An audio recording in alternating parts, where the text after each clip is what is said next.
My dear listeners, I'm Auntie Grace. I'll never forget the look on my mother-in-law's face when I slid that envelope across the dinner table. Her perfectly manicured fingers, trembling as she reached for it. Her son, my husband, sitting right there beside her, completely frozen. And me? I was 6 months pregnant, sitting at the head of the table for the first time in 3 years of marriage. Finally, holding all the cards. But let me back up, because you need to understand how I got there. You need to understand what it's like to be called just the incubator by the woman who was supposed to be family. You need to hear about the months of cruelty, the whispered threats, and the secret I discovered that burned down everything she thought she knew about her precious son. This is the story of how I stopped being invisible. If you love true stories, don't forget to subscribe and hit that like button. I always find it fascinating to read which cities and countries you're listening from, so don't hesitate to write a comment.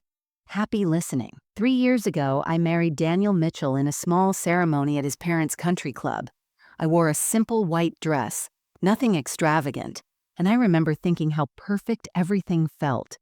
Daniel was everything I'd hoped for in a partner: steady, kind, successful. We'd met through mutual friends at a charity gala, and he'd swept me off my feet with his gentle humor and the way he actually listened when I talked. His mother, Patricia, had smiled at our wedding. I remember that smile now, and I realize it never reached her eyes. But back then, I was too in love to notice.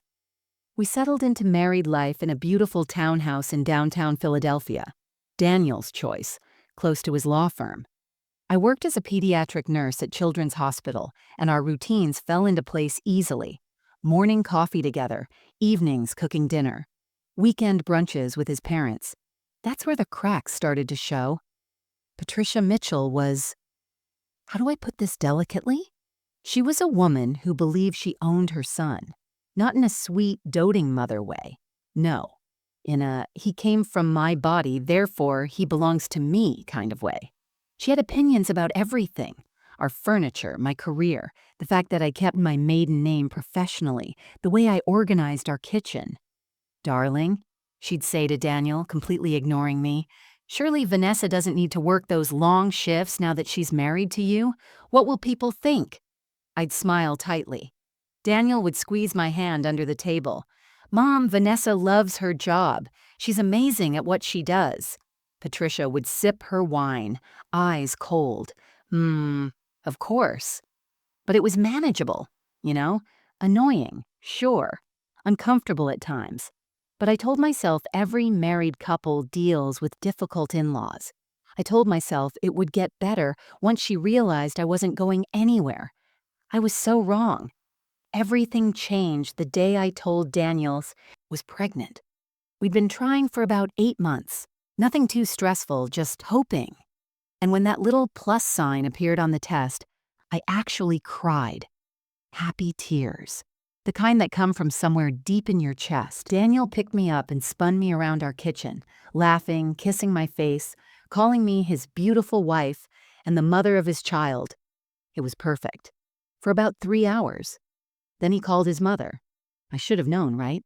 I should have insisted we wait, tell his parents in person together. But Daniel was so excited, and he was so close to his mom despite her quirks. So I nodded when he reached for his phone, smiling as I heard him say, "Mom, you're going to be a grandmother." The sound that came through the phone, I can still hear it. This high-pitched squeal, almost inhuman. Patricia screaming with joy. And then, "Put me on speaker. I want to talk to my grandbaby." Not me. Not congratulations to me. My grandbaby. Daniel laughed, switching to speaker, holding the phone near my still flat stomach. "Mom, the baby can't hear you yet." My grandbaby. My little angel. Oh, this is the best news. Daniel, you've made me so happy. When are you bringing my grandbaby to meet me? I stood there in our kitchen, Daniel's arm around my waist, and something cold settled in my chest. She hadn't said my name once, hadn't asked how I was feeling, hadn't acknowledged that I was, actually the one growing this child. Mom, Daniel said, glancing at me with slight embarrassment. Vanessa's right here. Don't you want to congratulate her? A pause. Then, oh, yes, of course. Congratulations, Vanessa. Now, Daniel, we need to discuss nursery colors. I'm thinking cream and gold for a boy, or perhaps. She kept talking. Daniel kept listening. And I walked away from my own pregnancy announcement, went to our bedroom, and sat on the edge of the bed, feeling something I couldn't quite name yet. That was month 1. By month 2, Patricia had bought a crib for her house. So my grandbaby can stay over whenever I want, she announced at Sunday brunch, showing us photos on her phone. I've already converted the guest room. Daniel, you grew up in that room, remember? Now your baby will sleep there too. Mom, Daniel said carefully, the baby will be living with us, at our house. Patricia waved her hand dismissively. Of course, but babies need their grandmother. I'll be watching him while Vanessa works. Or her. Whatever you're having. We haven't discussed child care yet, I said quietly. I'm planning to take maternity leave, and then we'll probably look into a nanny or daycare. A nanny? Patricia's fork clattered against her plate. You'd trust a stranger with my grandbaby? Absolutely not. I'll do it. It's decided. It wasn't decided. It wasn't even close to decided. But Patricia smiled like she'd won something, and Daniel's father, Richard, a quiet man who rarely contradicted his wife, just nodded. Along like this was all perfectly reasonable. I felt my jaw tighten. Patricia, I appreciate the offer, but you're not going to be difficult about this, are you? Her eyes locked onto mine, and for the first time I saw something sharp there, something mean. Because Daniel's father and I have experience raising children, successful children, and frankly, Vanessa, you're still so young. You'll need guidance. I was 31. She made it sound like I was a teenager. Daniel shifted uncomfortably. Mom, we'll figure it out. There's plenty of time. Time? Patricia laughed, but it wasn't a warm sound. Darling, babies come quickly. Trust me. Before you know it, my grandbaby will be here, and you'll be grateful I'm so involved. She reached across the table and patted my hand. Her fingers were cold. After all, she said softly, smiling, you're just carrying the baby. The real work comes after. Just carrying the baby. I pulled my hand back slowly. Daniel didn't notice. He was already talking to his father about something work-related, the tension forgotten. But I noticed. Oh, I noticed. By month 3, I started to feel like a ghost in my own pregnancy. Patricia had taken over everything. She'd planned the baby shower at her house with her guest list, her caterer. She'd registered for baby gifts at stores I'd never been to, choosing things I would never pick. Expensive, monogrammed items with the initials M for Mitchell, not even acknowledging my last name. When I gently suggested to Daniel that maybe I'd like some input, he'd kissed my forehead and said, Babe, she's just excited. Let her have this, you know how she is. I did know how she was. That was the problem. The comments got worse. Make sure you're not gaining too much weight, Vanessa. You want to bounce back quickly after my grandbaby arrives. Are you still working those night shifts? That can't be good for the baby. My grandbaby needs rest. Daniel, we should think about hiring a postpartum nurse, someone to help Vanessa since she doesn't have any experience with infants. Always my grandbaby. Never your baby or our grandbaby or even the baby. Hers. And I was just there. The vessel. The incubator keeping her grandchild safe until delivery. I tried talking to Daniel about it one evening after a particularly brutal Sunday brunch. We were in bed, and I'd spent the entire drive home silent, fuming. Daniel, I said carefully, your mother is taking over. This is our baby, but she's acting like it's hers. He sighed, pulling me closer. I know she can be a lot, but she means well. She's always been involved in my life. That's just who she is. But it's not just your life anymore. It's our life. Our baby. I know that. He kissed the top of my head. And she knows that too. She's just excited. Once the baby comes, Things will settle down. I promise. I wanted to believe him. I really did. But something in my gut, maybe it was Mother's intuition already kicking in, told me that Patricia Mitchell was not going to settle down. She was just getting started. The breaking point came at month 4, during what was supposed to be a lovely family dinner at their estate in the suburbs. Patricia had invited us over to discuss the birth plan, which should have been my first red flag, because why was she discussing my birth plan? We sat in their formal dining room, the one with the crystal chandelier and the oil paintings of stern-looking Mitchell ancestors. Patricia had prepared an actual presentation. PowerPoint slides on her laptop. Charts. Now, she began, clicking to the first slide, I've researched the best hospitals in the tri-state area for delivery. I think we should strongly consider Columbia in New York. Yes, it's 2 hours away, but they have the best neonatal unit, and we want only the best for my grandbaby. Mom, Daniel said, frowning, Vanessa works at Children's Hospital. She has doctors there she trusts. We've already… Daniel. Patricia's voice turned sharp. This isn't about convenience. This is about my grandbaby's health. Our baby, I corrected quietly. And I've already chosen my OB-GYN, Dr. Sarah Chen. She delivered my best friend's twins last year, and she's wonderful. Patricia's lips pressed into a thin line. I see. And does this Dr. Chen have experience with high-risk pregnancies? I'm not high risk. All pregnancies carry risk, Vanessa, especially first pregnancies.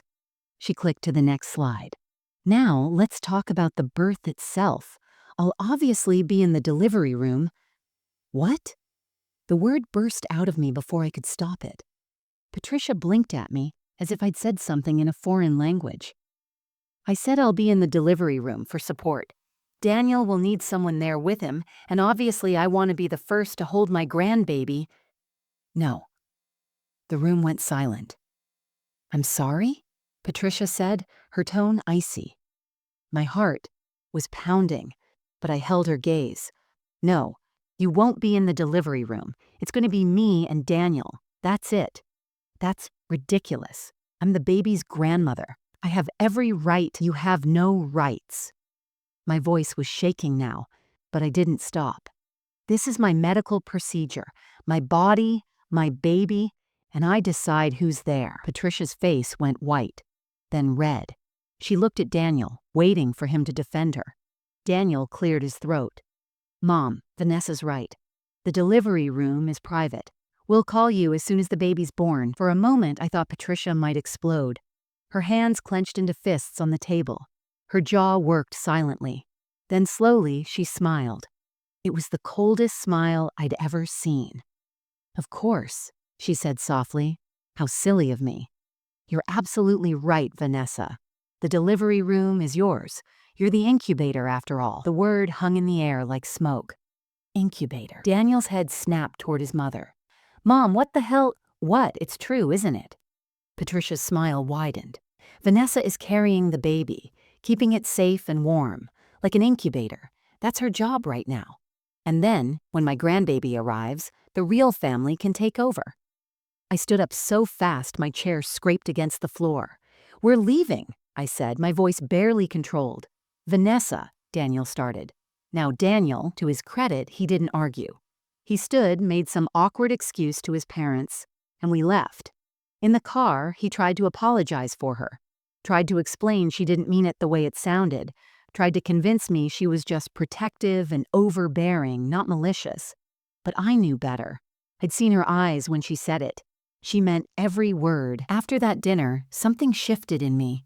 I stopped trying to please Patricia, stopped accepting her suggestions with a polite smile, stopped pretending that her behavior was just overbearing or excited grandmother syndrome.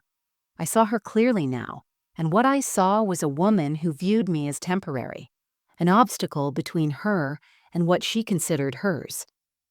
The incubator comment haunted me. It played on a loop in my head during my shifts at the hospital, during quiet moments folding baby clothes, during sleepless nights when the baby kicked and I'd place my hand on my belly, whispering, "You're mine." Ours, not hers. Daniel tried to smooth things over. He always did. She apologized, he told me a few days later, though I'd never received that apology directly. She said she didn't mean it the way it came out. She was just hurt that you didn't want her in the delivery room. So she called me an incubator? She has trouble expressing emotions sometimes. You know how she is. I was so tired of hearing, "You know how she is," like that excused everything. But I didn't push it. Not then. Because I was 4 months pregnant, exhausted from 12-hour nursing shifts, and I didn't have the energy to fight both Daniel and his mother. So I nodded, smiled, let him think I'd forgiven her. I hadn't. The next month was quieter. Patricia kept her distance, which should have been a relief, but instead it felt ominous, like the silence before a storm. She still texted Daniel constantly. Articles about baby development, recommendations for pediatricians, photos of baby clothes she'd bought, but she barely acknowledged me, which was fine. Honestly, it was a relief, until the baby shower. Patricia had insisted on hosting it, and foolishly, I'd agreed. Mostly because I was too tired to plan it myself, and my own mother lived in Oregon, too far to help with logistics. So Patricia took over, promising it would be elegant and tasteful. And I let her. The shower was on a Saturday afternoon in late April.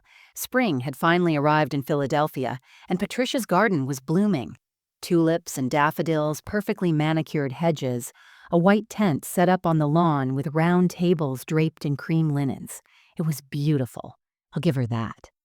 But from the moment I arrived, something felt off. All of Patricia's friends were there. Women in their 50s and 60s, dripping in pearls and designer handbags. Women I'd met maybe twice before. My friends, my coworkers from the hospital, my college roommates. Only 3 of them were there, tucked awkwardly at a corner table like afterthoughts. "Vanessa, there you are." Patricia descended on me in a cloud of expensive perfume, air-kissing both my cheeks. She was wearing cream, almost white actually, which felt weirdly territorial, but I pushed the thought away. "Everything looks lovely, Patricia. Thank you for—" Come, everyone's dying to meet you." She looped her arm through mine, practically dragging me toward the crowd of her friends. "Ladies, this is Vanessa, Daniel's wife, and the mother of my grandbaby. Not my daughter-in-law, not even just Vanessa. The mother of my grandbaby, like that was my entire identity now." I smiled politely as Patricia's friends descended, asking the usual questions. How far along was I? Did we know the gender yet? Was I having cravings? Was I excited? I answered on autopilot, but my attention kept drifting to Patricia. She was glowing, absolutely radiant, holding court like this was her party, her pregnancy, her moment. She kept one hand on my shoulder the entire time, like she was presenting a prize possession. The gift opening was worse. Patricia had arranged the chairs, so I sat at the front, alone, while everyone else formed a semicircle around me, like I was on display. She stood beside me, opening gifts before I could even touch them, holding up each tiny onesie and blanket and stuffed animal, cooing over them. "Oh, look at this! A Mitchell family heirloom rattle. My mother gave this to me when Daniel was born, and now it's for my grandbaby. These booties are precious. My grandbaby is going to look adorable." A baby monitor. Perfect. I'll keep one at my house so I can check on my grandbaby during nap time. My friends exchanged uncomfortable glances. I saw Rachel, my best friend since nursing school, mouth, "What the fuck?"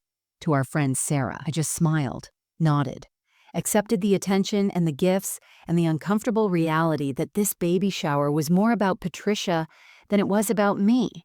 But the breaking moment, the moment I knew something was truly, deeply wrong, came during the cake cutting. Patricia had ordered a massive 3-tier cake, decorated with sugar flowers and topped with a tiny fondant baby in a bassinet. Beautiful, excessive, very Patricia. We gathered around as she made a speech. "I just want to thank everyone for coming today to celebrate this incredible blessing," she began, dabbing at her eyes with a monogrammed handkerchief. Becoming a grandmother is a dream come true.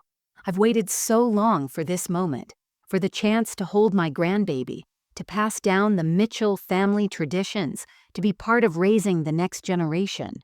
Raising, not helping to raise. Raising. And Daniel, she continued, gesturing to where my husband stood awkwardly by the tent entrance. You've made me so proud.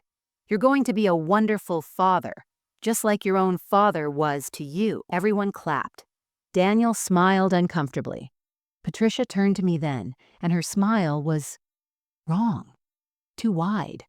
Too sharp. And of course, Vanessa, thank you for carrying our baby, for taking such good care of yourself these past few months. We're all so grateful for the sacrifice you're making. Sacrifice. Carrying our baby. Not your baby. Not even my grandbaby this time. Our baby. Hers and Daniel's. Like I was a surrogate. Like I was being paid to gestate their child and then hand it over. The applause felt distant, muffled. I stood there with my hands on my swollen belly, feeling the baby kick. My baby, and something inside me cracked. I don't remember cutting the cake. I don't remember eating it. I just remember Rachel pulling me aside afterward, her face tight with anger. Ness, she whispered, gripping my arm. What the actual hell is going on? That woman just acted like you're a fucking surrogate, like this isn't your baby. I know, I said numbly. Does Daniel see this? Does he understand how insane his mother is being? He thinks she's just excited. Excited? Rachel's voice pitched higher. Excited? She literally thanked you for carrying the baby, like it's not yours. That's not excitement, Ness. That's something else, something scary. I wanted to defend Patricia, or defend Daniel for defending her, but I couldn't, because Rachel was right. This wasn't normal grandmother excitement. This was ownership. The week after the baby shower, I had a routine checkup with Dr. Chen. Everything was progressing normally. Baby was healthy, heartbeat strong, measurements perfect.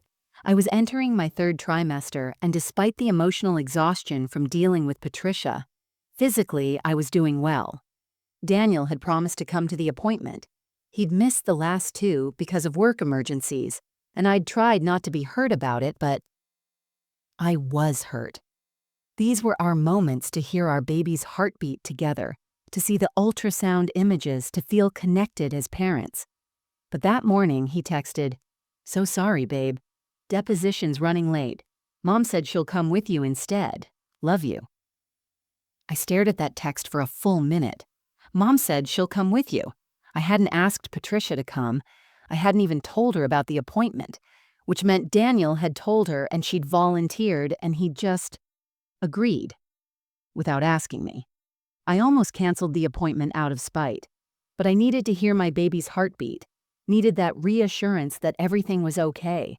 So I went alone and told the receptionist I was flying solo today. The appointment was quick and uneventful. Dr. Chen praised my blood pressure, measured my belly, let me listen to the strong, steady thump, thump, thump of my baby's heart. For 20 minutes, I felt at peace. Then I walked into the parking garage and saw Patricia's silver Mercedes parked 3 spots from my car. My first thought was coincidence. Her tennis club was nearby. Maybe she had a lesson. But then I saw her, sitting in the driver's seat, phone pressed to her ear, animated and gesturing even though whoever she was talking to couldn't see her. I should have walked to my car and left, should have ignored her completely. But something made me stop, made me duck behind a concrete pillar, close enough to hear but hidden from view. I'll never forgive myself for what I heard next. Not because it was my fault, but because once you hear something like that, you can't unhear it, can't unknow it. Patricia's voice carried clearly in the echo chamber of the parking garage. "I'm telling you, Linda, she has no idea what she's doing, none. Can you imagine her trying to care for a newborn? She'll be a disaster." A pause. Then, "Oh, Daniel will come around. He always does. Right now he's playing the supportive husband, but once the baby arrives and she's sleep-deprived and struggling, he'll see what I've been saying all along. She's not maternal, not like us Mitchell women." My hands clenched into fists. "The plan is simple," Patricia continued, her tone almost gleeful. "I'll be there constantly. Helping, of course. But really, I'll be showing him that I'm the one who knows what to do, that she's inadequate. And gradually, naturally, the baby will spend more and more time at our house. With us. Where he belongs." Another pause. "Her? Oh, she'll be miserable for a while, probably. But honestly, Linda, it's for the best. She can go back to her little nursing job, feel important there, and Daniel and I can raise the baby properly. She'll come to see it's better this way. She's just the incubator, after all. Once the baby's out, her job is done." There it was again. Incubator. But this time, it wasn't a slip of the tongue. It wasn't a moment of poor word choice. It was her actual plan. "Oh, don't give me that look," Patricia laughed. "I'm not a monster. She can see the baby whenever she wants. Supervised visits, of course. We'll work out a schedule. But the baby will live with us. That's non-negotiable." I couldn't breathe. Couldn't move. Couldn't process what I was hearing. Patricia was planning to take my baby. Not metaphorically. Not just being an overbearing grandmother. She genuinely truly believed that once I gave birth, she could somehow convince Daniel to let her raise our child, that I would just accept it, go back to work, become a weekend visitor to my own baby. "I have to go, Linda. Talk soon. Kisses." Patricia ended the call, checked her makeup in the rearview mirror, and drove away. I stood there behind that concrete pillar for I don't know how long. 5 minutes? 10? My whole body was shaking. The baby kicked, hard, like she could sense my distress. We'd found out the week before. A little girl. Daniel had cried happy tears.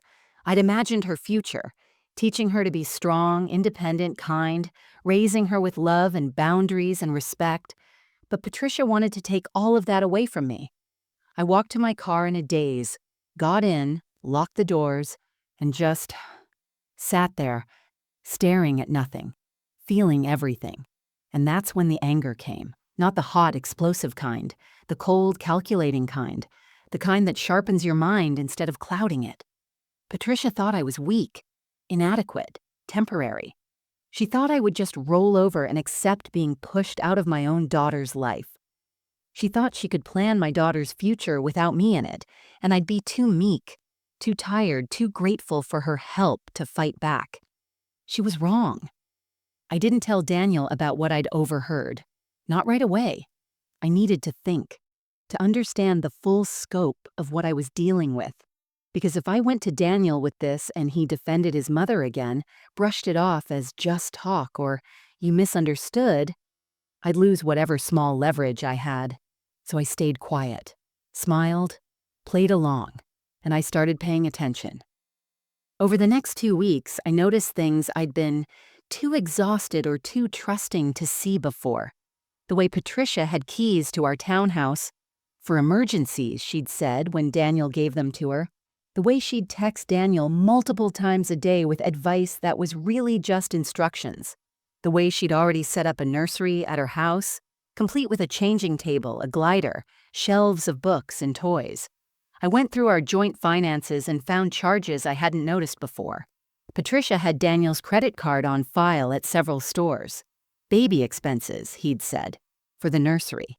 But when I looked closer, half the items were being delivered to her address, not ours. She was building a complete baby setup at her house. Everything we'd need to care for a newborn, as if our daughter would be living there. I took screenshots of everything, saved them in a private folder. Then I started researching. Grandparents' rights in Pennsylvania, custody agreements, parental authority. What could Patricia legally do? What were my protections? The answer was both reassuring and terrifying. As the biological mother and legal wife to Daniel, I had full parental authority. Patricia had no legal rights to my daughter whatsoever, unless Daniel and I both agreed to give her custody, or unless she could prove we were unfit parents. Unfit. That's what she was planning, wasn't it? To slowly build a narrative that I was incompetent, overwhelmed, unstable, to convince Daniel, and maybe even a court if it came to that our daughter was better off with her. I felt sick, but I also felt determined. I made an appointment with a family lawyer. Not someone Daniel knew, but a woman Rachel had recommended. I told her everything, played her the recording I'd secretly made of Patricia's phone call. Yes, I'd started carrying a voice recorder app on my phone after that parking garage conversation. The lawyer listened, her expression growing darker. "Mrs. Mitchell," she said carefully when I finished, "what your mother-in-law is describing sounds like parental alienation. It's psychological abuse, and in custody situations, it's taken very seriously. However," she paused, "you and your husband are married and have equal parental rights. Unless he's actively conspiring with his mother to remove you from the picture, this is more of a family boundary issue than a legal one. What if he does conspire with her?" My voice was barely a whisper. "Then we have options. But right now, my advice is to document everything, set firm boundaries, and most importantly, talk to your husband. He needs to understand what his mother is doing, and he needs to choose his wife and child over his mother's delusions." Choose. That was the word that echoed in my mind as I drove home. Would Daniel choose me? Would he believe me if I told him what his mother was planning? Or would he defend her, make excuses, tell me I was overreacting, hormonal, paranoid? I didn't know, and that terrified me more than anything Patricia could do. The decision was made for me 3 days later. I'd gone to Patricia and Richard's house to drop off some thank you cards from the baby shower. Daniel was working late, again, and I figured a quick visit would be harmless, polite, normal. I rang the doorbell. Patricia answered, surprise flickering across her face before she smoothed it into a smile. "Vanessa, what a lovely surprise. Come in, come in." I stepped into the foyer holding out the stack of envelopes. "Just dropping off the thank you cards. I can't stay long. Early shift tomorrow." "Oh, nonsense. Stay for tea. I've been wanting to talk to you anyway." Something in her tone made my skin prickle, but I followed her to the sunroom, a beautiful glass-enclosed space overlooking the garden. She poured 2 cups of tea from a silver pot, handed me one, and sat across from me with that same too wide smile. "So," she began, "we need to discuss the arrangements." "Arrangements? For after the baby arrives." She sipped her tea delicately. "I've been thinking, and I believe the best plan is for you to stay here for the first 2 months. Postpartum recovery is so difficult and you'll need help. I can take the night feedings, and you can rest. It just makes sense." I set my teacup down slowly. "Patricia, we've already discussed this. We're staying at our house. We have everything set up there. But you don't have experience. You don't have support. What if something goes wrong? What if the baby won't latch, or you can't produce enough milk, or—" "Then I'll figure it out. That's what parents do." Her smile tightened. "Vanessa, I'm trying to help you." "I don't need that kind of help. Don't you?" She leaned forward slightly. "Because from what Daniel tells me, you're already exhausted. You're working too much. You're stressed. You're not preparing properly. And honestly, dear, I'm worried about your ability to handle this." My ability. I'm a pediatric nurse, Patricia. I've cared for hundreds of newborns. Other people's newborns, not your own. It's different when it's yours. The emotions, the pressure, the sleep deprivation. She shook her head sadly. I've seen women fall apart, and I won't let that happen to my granddaughter. My daughter. Our daughter. Patricia's eyes hardened. Don't forget, Vanessa, Daniel is her father, and Daniel trusts me. If I tell him you're struggling, that you need help, that the baby would be safer here, he'll listen. There it was, the threat laid bare. Are you saying, I said slowly, my voice dangerously calm, that you'll convince Daniel I'm an unfit mother? I'm saying that I'll do what's best for my granddaughter, whatever that takes. She smiled. And really, dear, is it so terrible? You can visit whenever you want. You can be part of her life. But she needs stability, structure, the Mitchell family legacy. Things you simply can't provide. I stood up. My hands were shaking, but my voice was steady. I'm leaving now, and I won't be coming back. Vanessa, you will not take my daughter. You will not convince Daniel that I'm unfit. You will not insert yourself into my family. Do you understand me? Patricia stood too, her face flushed with anger. You ungrateful little, Daniel will hear about this. He'll know how you spoke to me, how you disrespected me in my own home. And when the baby comes and you're drowning and you need help, don't come crying to me, because I'll remember this moment. I walked to the door, turned back one last time. So will I said. And I left. I drove home in silence, my mind racing faster than my car on the highway. Patricia had shown her hand. No more subtle manipulations, no more plausible deniability. She'd openly threatened to paint me as an unfit mother. She'd basically promised to steal my daughter, and she thought she could do it because she had Daniel. But did she? That was the question that kept me up that night, staring at the ceiling while Daniel slept peacefully beside me. He loved me. I believed that. But he also loved his mother, trusted her. Had spent 34 years listening to her opinions, following her guidance, believing she always knew best. Could I compete with that? I had to try. The next morning, over breakfast, I told him everything. Not the parking garage conversation, not yet, but the tea with his mother, the threat, the implication that she'd convince him I was incompetent. Daniel's reaction was exactly what I feared.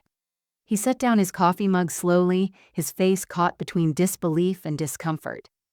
Vanessa, I'm sure she didn't mean it like that. Mom can be intense, but she's not malicious.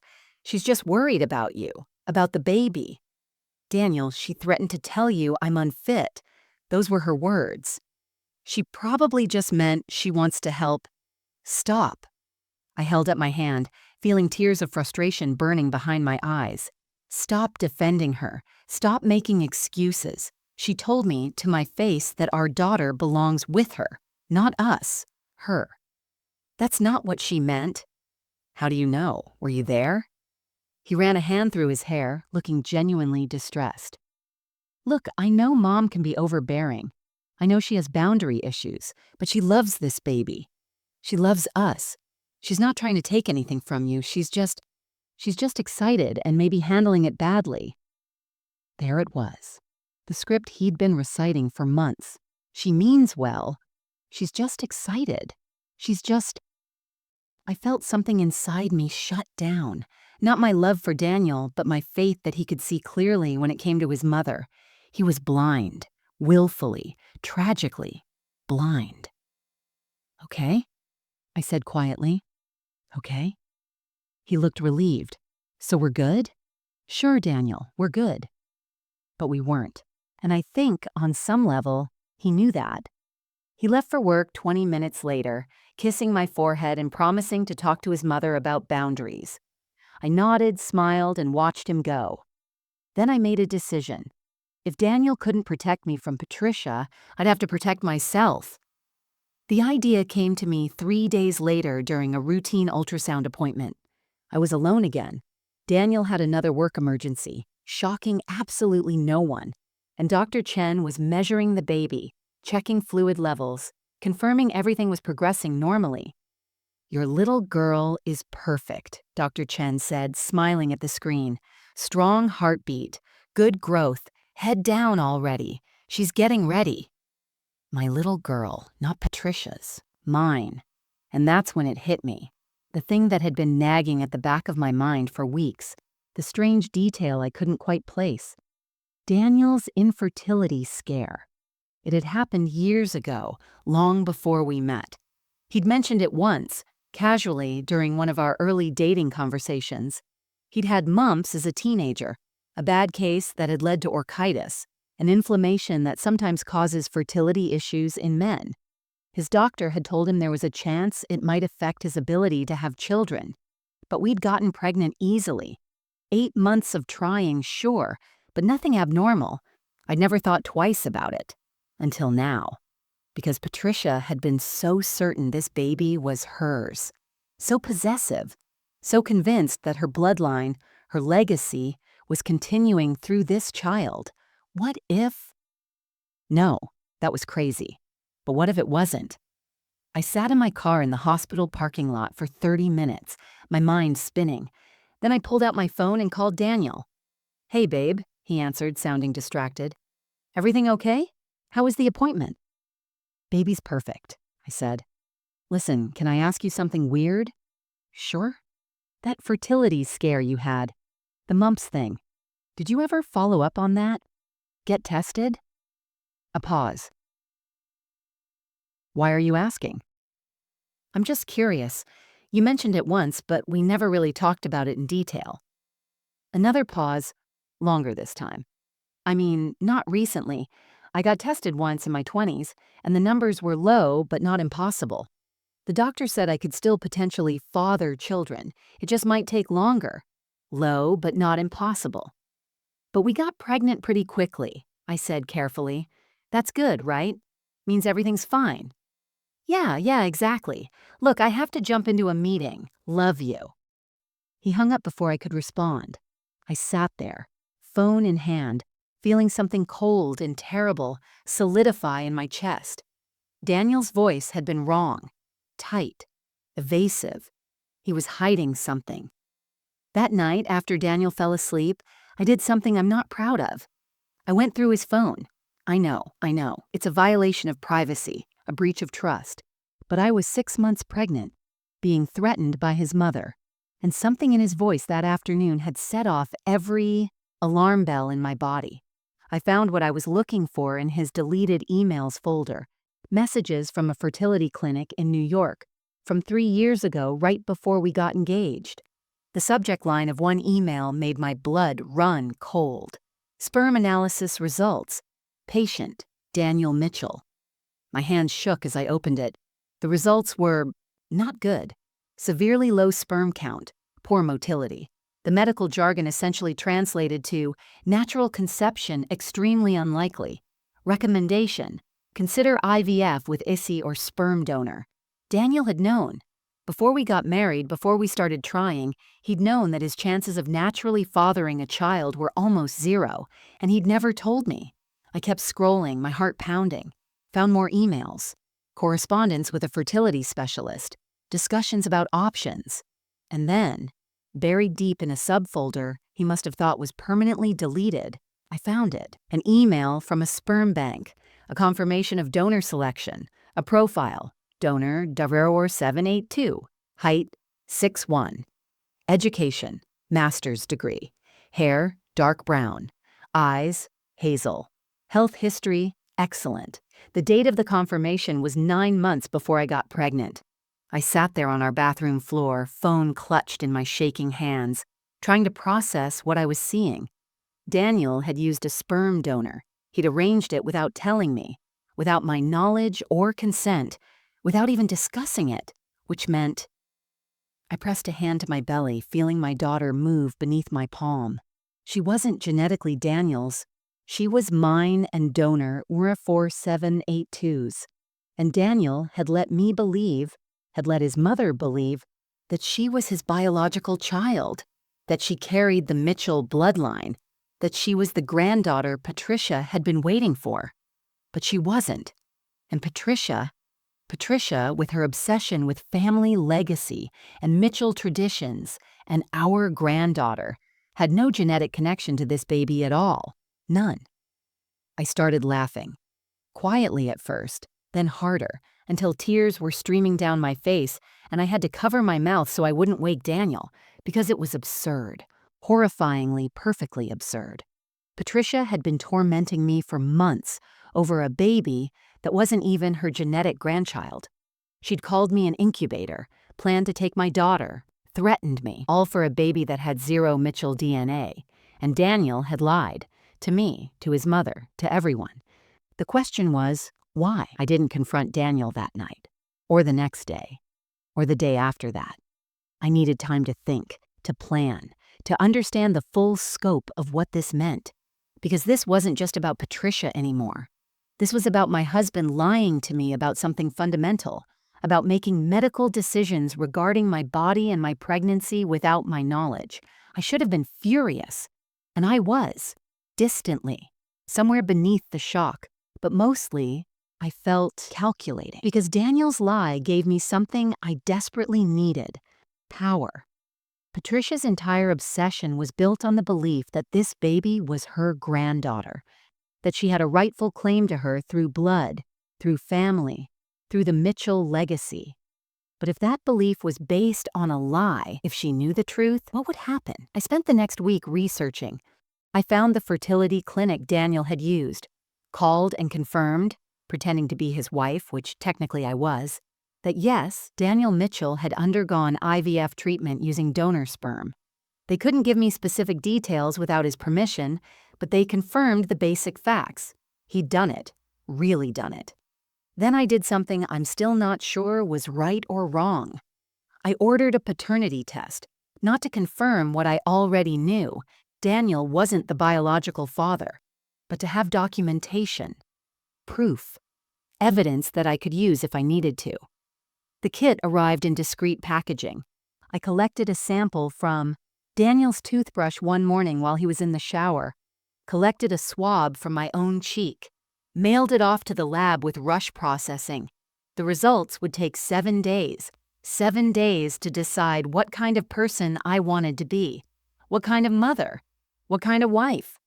7 days to figure out if I was going to use this nuclear bomb of information or bury it forever. The paternity test results arrived on a Tuesday. I was alone in the house, Daniel at work, obviously, and I sat at our kitchen table, staring at the envelope for a full 10 minutes before I opened it. My hands were steady as I pulled out the single sheet of paper. The conclusion was stated in cold, clinical language. The alleged father is excluded as the biological father of the tested child. Probability of paternity, 0%. 0. I traced the numbers with my finger, reading them again and again, even though I'd known what they would say. Daniel was not the father. Our daughter, this baby I'd been growing for 26 weeks, who kicked me awake at 3 a.m, who hiccuped during dinner, who I already loved more than I'd known it was possible to love anything, was genetically mine and a stranger's, and my husband had orchestrated this without telling me. That's when the anger finally came, hot and bright and all-consuming. He'd stolen my informed consent. He'd made a choice about my body, my pregnancy, my future without including me. He'd let me believe we were creating a child together when really, he'd been… what? Protecting his ego? Hiding his infertility from his mother? Trying to pass off a donor-conceived child as his own? Why? I needed to know why. I didn't wait for him to come home. I called him at his office, my voice eerily calm. Daniel, I need you to come home. Now. Vanessa, what's wrong? Is it the baby? The baby is fine, but you need to come home. We need to talk. Something in my tone must have told him I wasn't asking. He arrived 45 minutes later, still in his work suit, his face tight with worry. What's going on? He asked, dropping his briefcase by the door. You scared me. I slid the paternity test results across the kitchen counter. He froze, just completely froze, his eyes locked on the paper like it was a snake about to strike. Vanessa. His voice was barely a whisper. How did you used a sperm donor. It wasn't a question. You arranged it without telling me. You let me believe this baby was genetically ours, when really she's mine and some strangers. Donor number 4782, according to your emails. His face went white, then red, then white again. You went through my phone. You lied to me about something I had a fundamental right to know. Don't you dare make this about privacy. I was going to tell you… when? My voice cracked, the first sign of the emotion roiling beneath my forced calm. When, Daniel? After she was born, when she turned 18, never… He sank onto one of the kitchen stools, his head in his hands. For a long moment he didn't speak. Then, I couldn't have children. Naturally. The mumps damaged everything. The doctors told me my chances were less than 1%, and I knew how badly you wanted to be a mother. I saw it in your eyes when we talked about our future, about having kids, and I couldn't tell you. I couldn't watch you decide whether you still wanted to marry me if it meant never having biological children. So you made the decision for me. I gave us a chance." He looked up, his eyes red. "I researched donors, found someone who matched my characteristics, used a clinic that would keep everything confidential. And when you got pregnant, you were so happy, Vanessa. So happy. How could I ruin that? By telling me the truth. Would you still have married me if you'd known?" The question hung in the air between us. Honestly, I didn't know. Maybe. Probably. But the fact that he'd taken that choice away from me, decided he knew better than I did what I could handle. "You should have trusted me," I said quietly. "You should have given me the information and let me make my own decision. That's what partners do." "I know." His voice broke. "I know, and I'm so sorry. I've been living with this guilt every single day. Every time I feel her kick, every time we talk about her future, I think about how I should tell you, but I'm terrified. Terrified you'll leave. Terrified you'll hate me. Terrified I'll lose you both." Tears were streaming down his face now, real, genuine tears, and despite my anger, despite everything, I felt a pang of sympathy for him, but sympathy wasn't enough. "Does your mother know?" I asked. He shook his head. "God, no, I don't even want to think about what she'd do if she found out." And there it was, the opening I'd been waiting for. I picked up the paternity test results, folded them carefully, and slipped them into my pocket. "Your mother," I said slowly, "has been calling me an incubator. She's threatened to convince you I'm an unfit mother. She's planning to take our daughter and raise her herself because she believes she has a rightful claim to her through blood and family legacy." Daniel's face crumpled. "Vanessa, I'll talk to her. I'll set boundaries. She won't listen. You know she won't. She hasn't listened to you yet, has she? Every time you try to defend me, she talks over you, manipulates you, makes you doubt yourself." He didn't argue, couldn't argue, because it was true. I took a breath, feeling the weight of what I was about to say. But what if she knew the truth? That this baby isn't genetically hers, that all her plans, all her obsession over her granddaughter and the Mitchell legacy, it's all based on a lie? Daniel's eyes widened with horror. "You can't tell her. Vanessa, please. She'd lose her mind. I don't even know what she'd do." "Exactly." I met his gaze steadily. "And maybe that's what needs to happen. Maybe she needs to understand that she has no claim to this baby, no right to insert herself into our family, no power over us. That's cruel." "Cruel?" I felt my anger flare again. "Your mother has been systematically trying to push me out of my own daughter's life for months. She's called me an incubator, told me I'm inadequate, planned to take my baby. And you're worried about being cruel to her? She's my mother, and I'm your wife, and this is our daughter. Mine and yours, Daniel. Not biologically, maybe, but in every way that actually matters. You chose to use that donor. You chose to create this child with me, which means you need to choose now, again, who matters more, your mother's feelings or your family." The word hung there. Family. Daniel looked at me, then at my belly where his daughter, our daughter, was growing.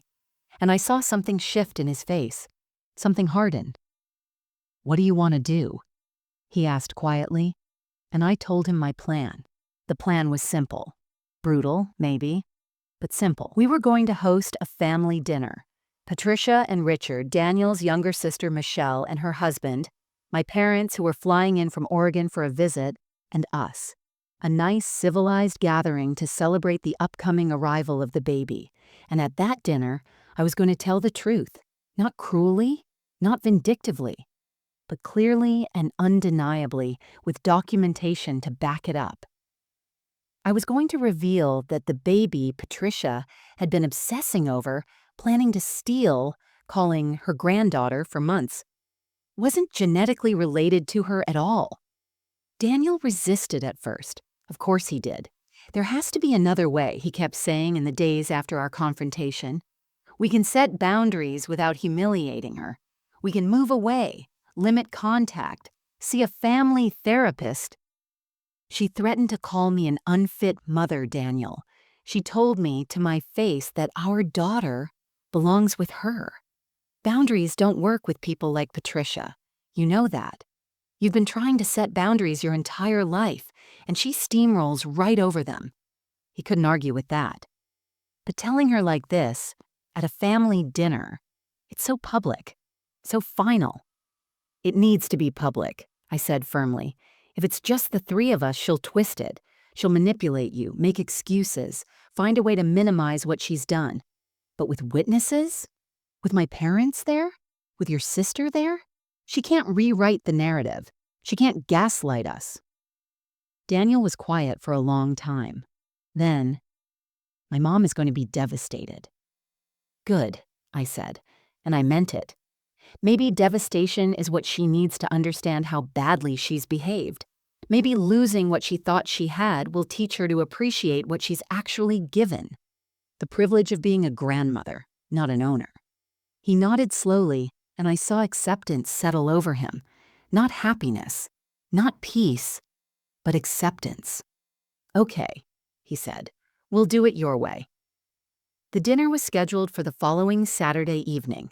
I had 2 weeks to prepare, and I used every minute. First, I gathered documentation, the paternity test results, printouts of Daniel's emails from the fertility clinic and sperm bank, a timeline of Patricia's worst behavior, the incubator comments, the threats, the parking garage, phone call I'd recorded. I created a folder with everything organized, clear, and undeniable. Then I called my parents and explained the situation. Not everything.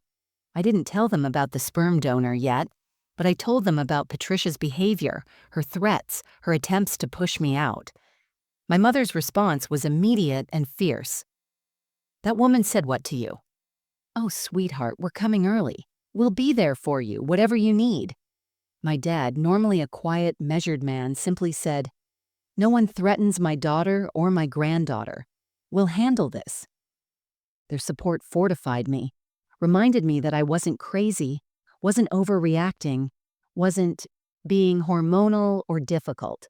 Patricia's behavior was objectively wrong, and people who actually loved me could see that. Next, I talked to Daniel's sister, Michelle. She was 5 years younger than Daniel, lived in Boston with her husband, and had always been kind to me, if somewhat distant.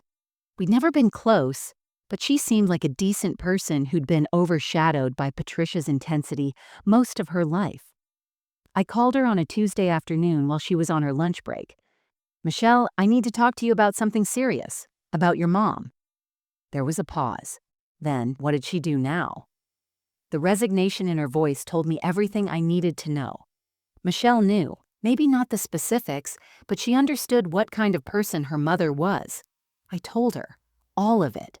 The comments, the threats, the parking garage conversation. Michelle listened in silence, and when I finished, she let out a long, shaky breath.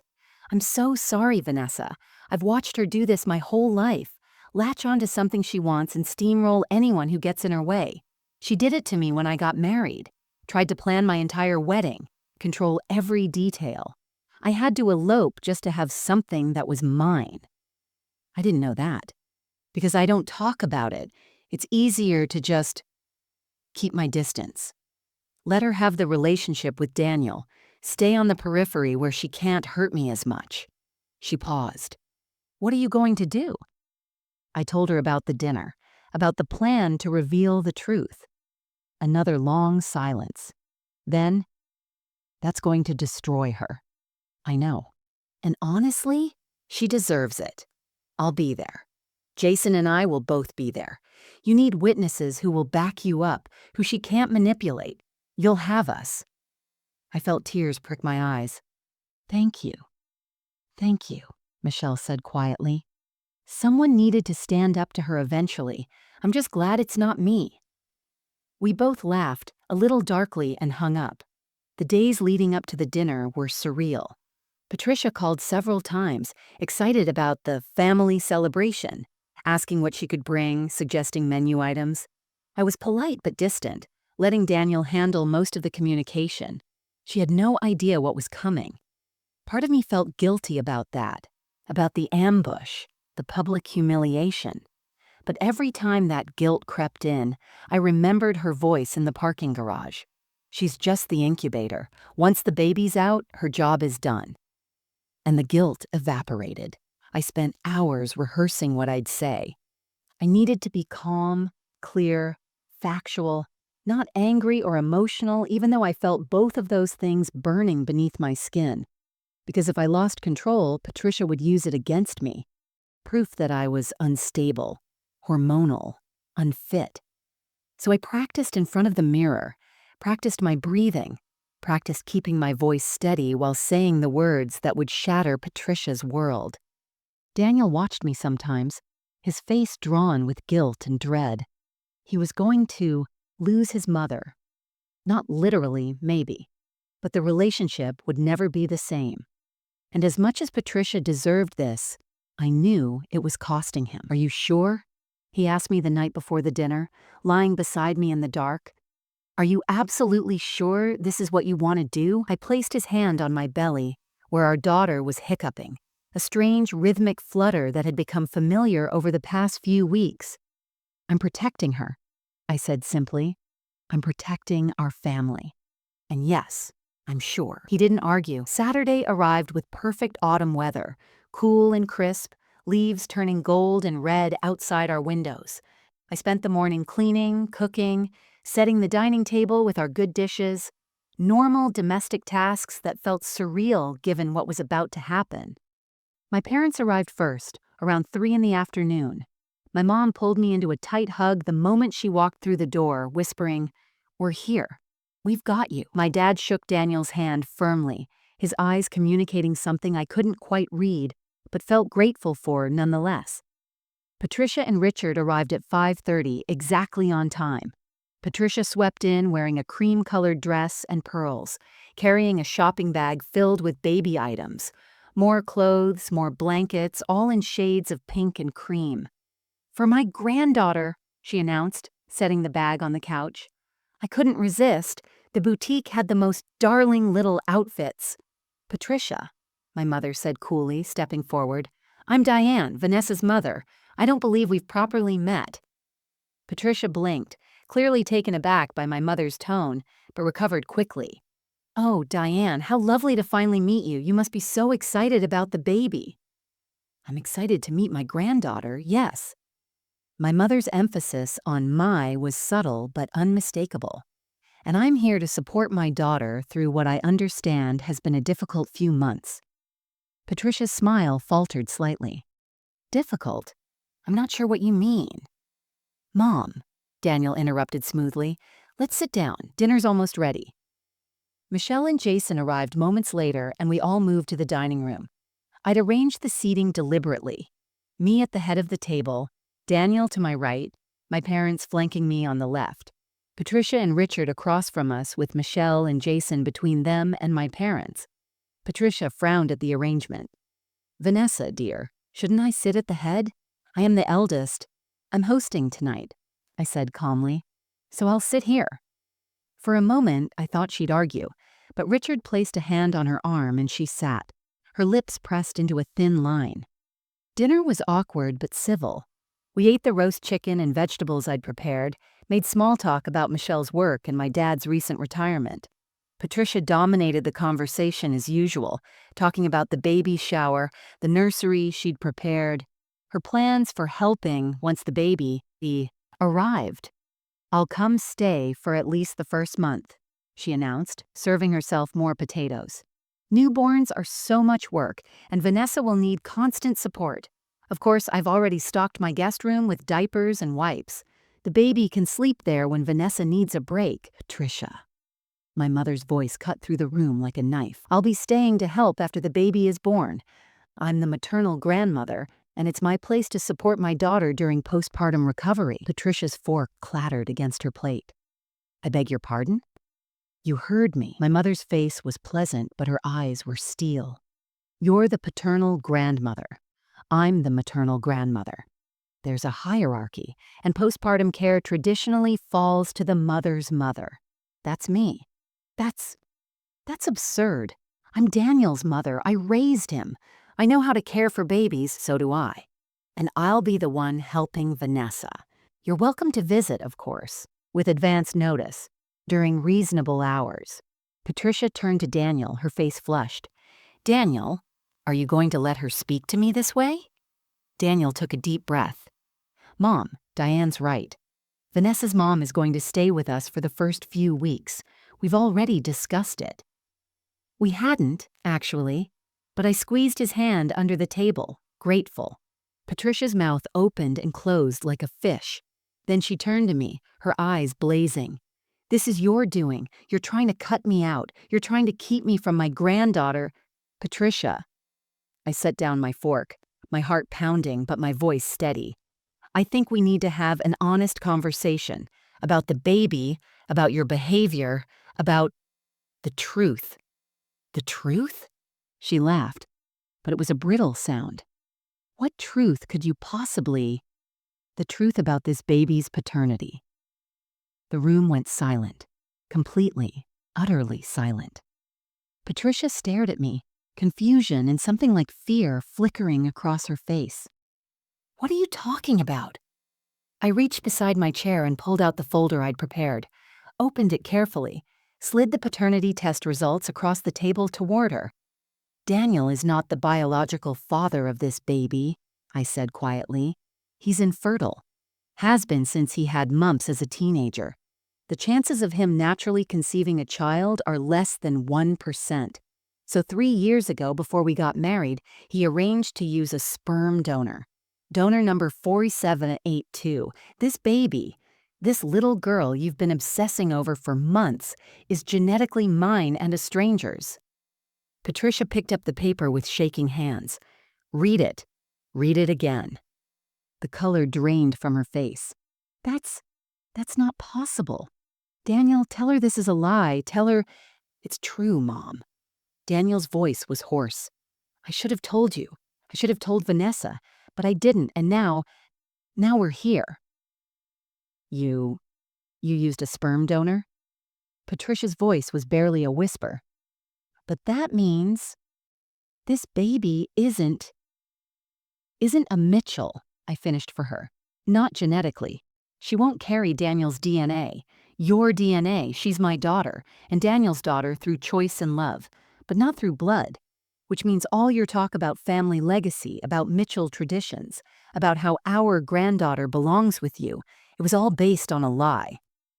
Patricia just sat there staring at the paper, her face ashen. But she's still my granddaughter, she whispered. Daniel is raising her. He's her father. That makes her mine. No, I said firmly. It doesn't. Because you don't get to claim her through technicalities after spending months treating me like an incubator, after threatening to take her from me, after telling me I'm inadequate, that she'd be better off with you, that I'm just the vessel carrying her. I pulled out the next document, the transcript of her parking garage phone call, the one I'd recorded and had professionally transcribed. You told your friend Linda that once the baby was born, my job would be done. That you'd convince Daniel I was unfit, that you'd raise her yourself, and I could have supervised visits to my own daughter. You said, and I quote, "She's just the incubator. Once the baby's out, her job is done." I slid the transcript across the table. Patricia didn't pick it up, just stared at it like it was a venomous snake. I didn't mean... You're twisting my words. I have the audio recording, I said calmly. Would you like me to play it in front of everyone?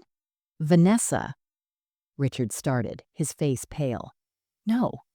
Patricia stood abruptly, her chair scraping against the floor. No, I won't sit here and be attacked. I won't be ambushed in this... She looked around wildly, as if just realizing this wasn't her house. Daniel, we're leaving. Get your father's coat. Sit down, Patricia. Daniel's voice was quiet but firm. She turned to him, shock written across her face. What? Sit down. He met her eyes steadily. You're going to hear this. All of it. Because you need to understand what you've done. What you've put Vanessa through. What you were planning to do to our family. I was protecting our family. I was trying to help. You were trying to take our daughter. Daniel's voice broke slightly. You told Vanessa she was just an incubator. You planned to push her out and raise the baby yourself. And God, Mom, I let you. I made excuses for you. I told Vanessa she was overreacting, that you were just excited, that you meant well. Tears were streaming down his face now. But you didn't mean well. You meant to steal our child. And I was so desperate for your approval, so terrified of disappointing you, that I almost let you do it. Patricia's face crumpled. Daniel, no. You don't understand. You wanted control, Michelle said suddenly, her voice cutting across the table. Everyone turned to look at her. She was pale but steady, her jaw set. That's what you always want, Mom. Control over everything and everyone. You did it to me. You did it to Dad. And now you're doing it to Daniel and Vanessa. Michelle, I eloped because of you, Michelle continued, her voice gaining strength. Did you know that? Jason and I ran away to City Hall because I couldn't stand the thought of you taking over my wedding, turning it into your event, your moment. Just like you've tried to turn Vanessa's pregnancy into yours. Patricia looked from Michelle to Daniel to me, and I saw something I'd never seen before in her eyes. Fear. Real, genuine fear that she was losing them. All of them. I'm their grandmother, she said weakly. I have rights. You have no rights. My father spoke for the first time, his voice deep and authoritative. You have privileges. Privileges that you've abused, and privileges can be revoked. Patricia sank back into her chair, her hands trembling. I took a breath, feeling the weight of the moment. This was it, the final blow. Here's what's going to happen, I said, my voice steady despite the adrenaline coursing through me. You're going to respect our boundaries. You will not come to our house without an invitation. You will not make decisions about our daughter. You will not call me an incubator or suggest I'm unfit or threaten to take my child. And if you violate any of these boundaries, you won't see her at all. Do you understand? Patricia looked at me with something like hatred. But beneath that, I saw defeat. She's my granddaughter, she whispered one last time. No, I said gently but firmly. She's my daughter. And if you want to be part of her life, really be part of it as a grandmother who respects her parents, then you need to accept that. Accept me. Accept that this baby is loved and wanted and will be raised by her parents, not by you. The silence stretched on forever. Then slowly, Patricia nodded. It wasn't surrender, exactly, but it was acknowledgement. And for now, that was enough. Patricia and Richard left 20 minutes later. There were no dramatic slams of the door, no shouted accusations, just a quiet, strained goodbye at the threshold. Richard looked exhausted, older somehow, his hand hovering protectively at Patricia's back as if she might collapse. Patricia herself said nothing, just looked at Daniel one last time, her eyes red-rimmed and desperate, before turning away. The door closed softly behind them. For a moment, no one moved. We all just stood there in the hallway. Me, Daniel, my parents, Michelle and Jason, processing what had just happened. Then Michelle let out a long, shaky breath. Holy shit. Language, my mother said automatically, but she was smiling slightly. No, seriously, holy shit. I've been waiting my entire life for someone to stand up to her like that. Michelle turned to me, her eyes bright. Vanessa, you're my hero, genuinely. I felt tears prick my eyes. I didn't want to do it that way. I didn't want to humiliate her. She humiliated herself, my father said firmly, walking over to place a hand on my shoulder. You protected your family. That's what parents do. What good parents do. Daniel was still standing by the door, staring at it like he could see through it to where his mother had just disappeared into the night. His face was pale, drawn. Daniel? I said softly. He turned to me slowly, and I saw the devastation in his eyes. I just destroyed my relationship with my mother. No. I walked over to him, took his hands. You set boundaries. There's a difference.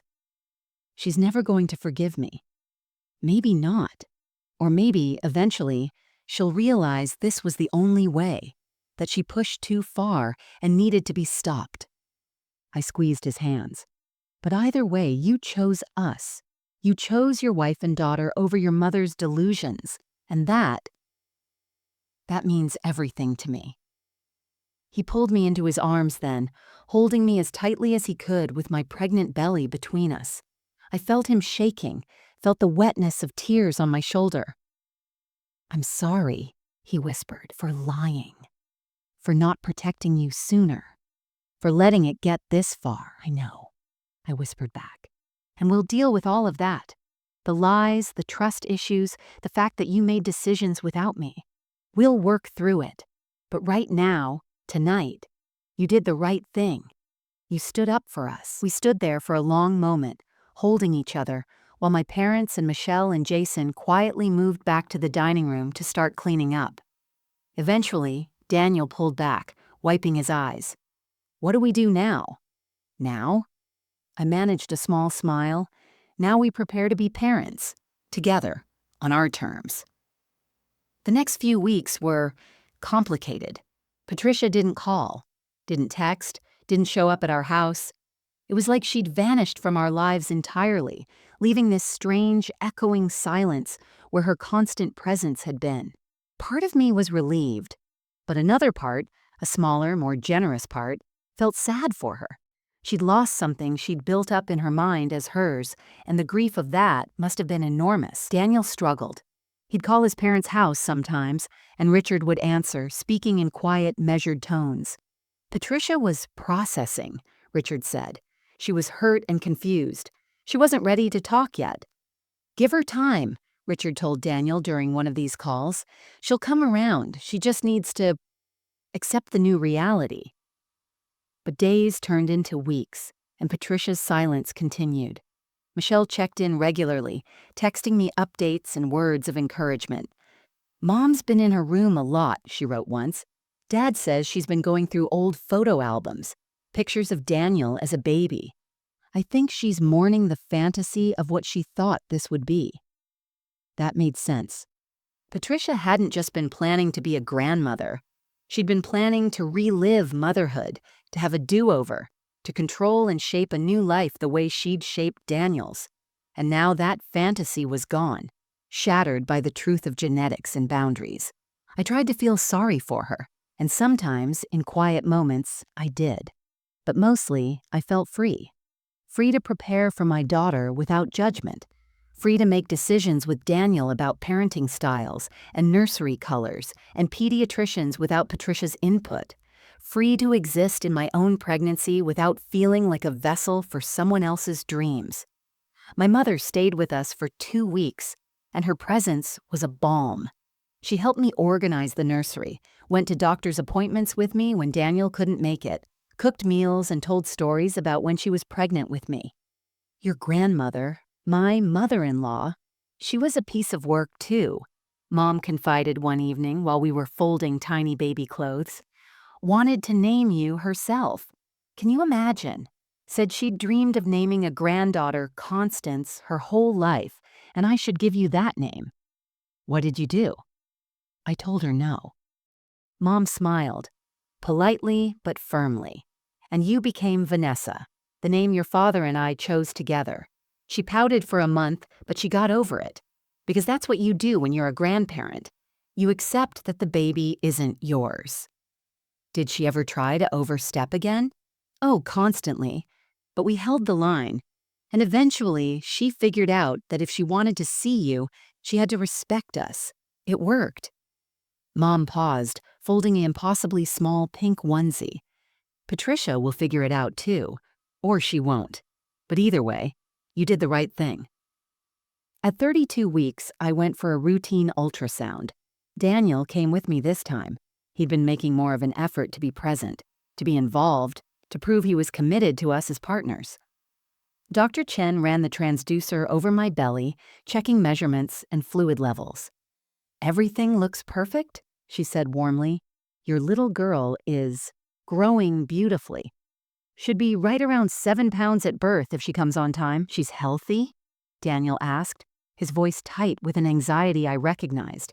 He'd been worried ever since the revelation about the sperm donor, worried that he'd somehow damaged the pregnancy by keeping secrets, worried that stress had affected the baby. "Completely healthy," Dr. Chen assured him.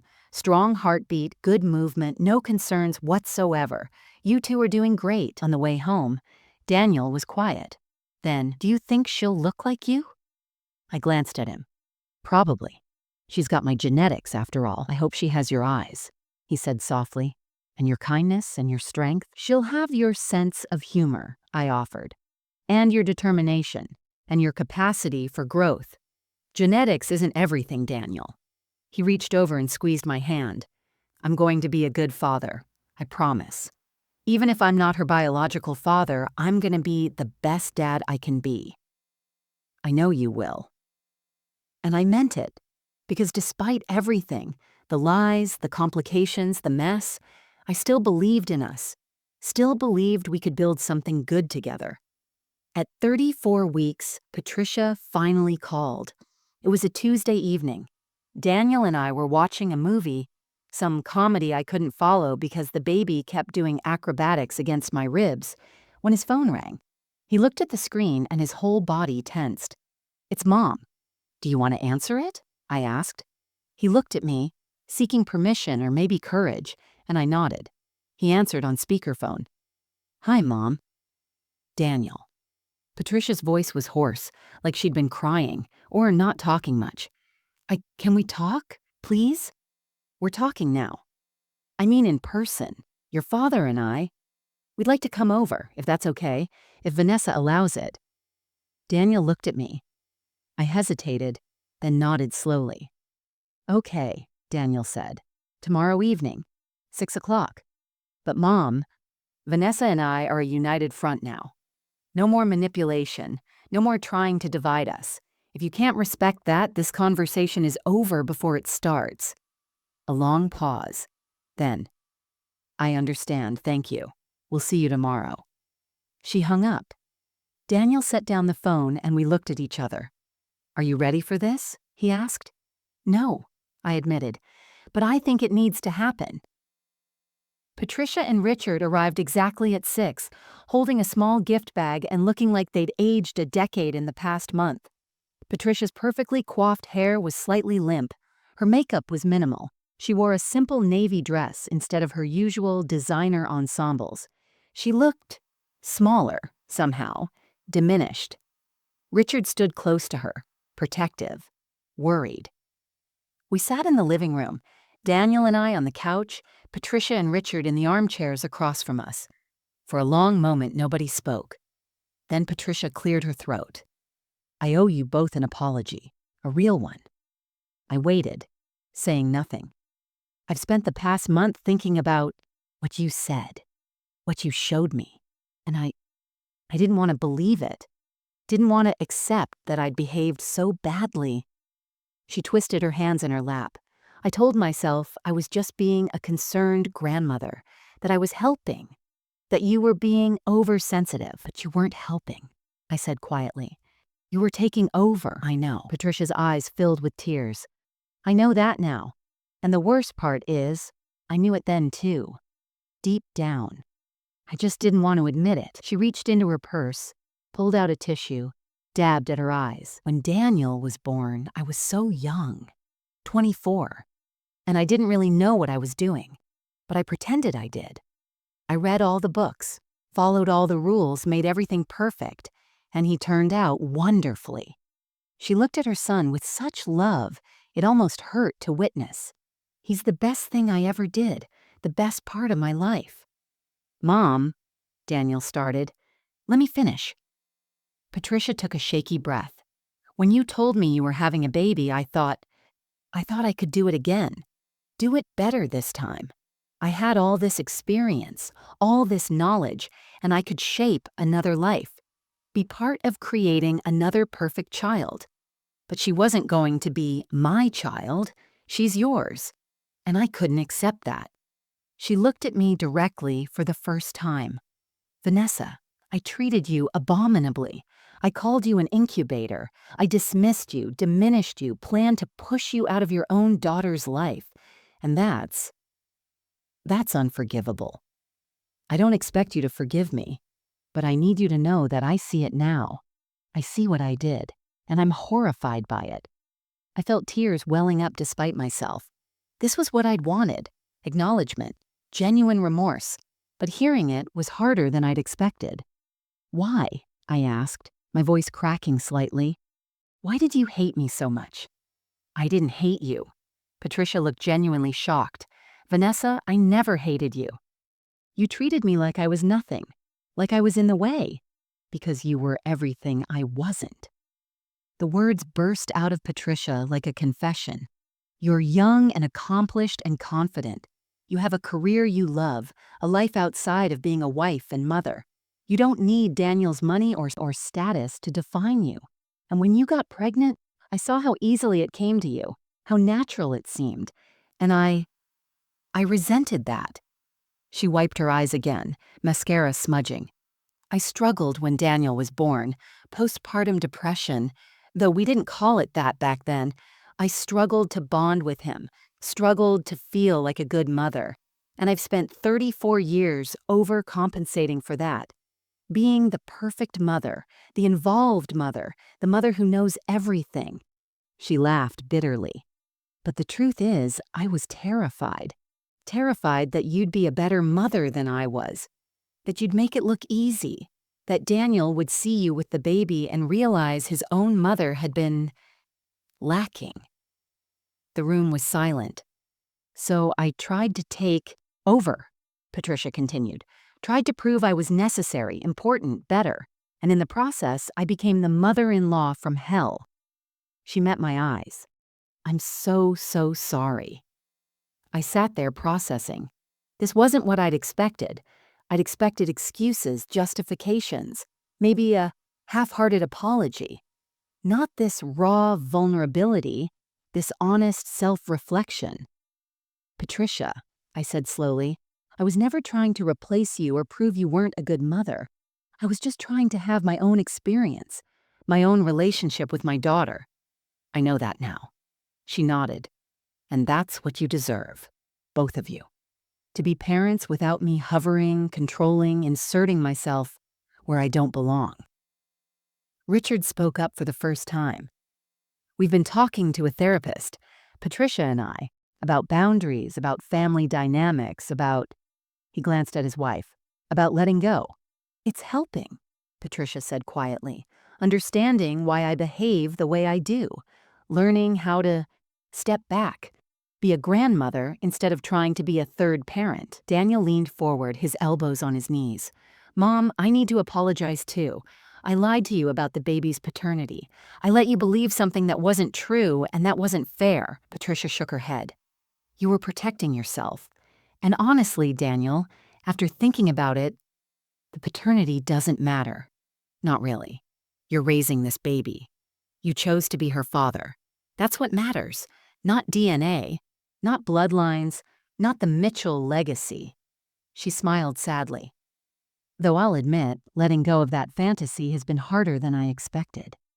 But you're letting go? I asked. I'm trying.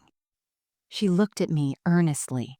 I know I can't undo what I said, what I planned, but if you'll let me, if you'll give me a chance, I'd like to be a grandmother, a real one, the kind who respects boundaries and supports parents instead of undermining them, the kind who shows up when invited and leaves when asked, the kind who... She trailed off, tears flowing freely now. The kind who doesn't call her daughter-in-law an incubator. Despite everything, I felt my heart soften because she was trying, really trying.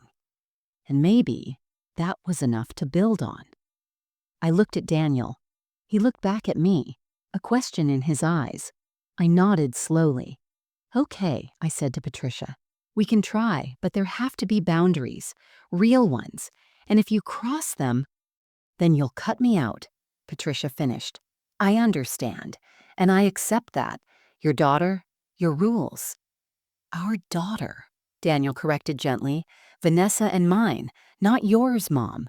Ours. Patricia nodded, fresh tears spilling down her cheeks.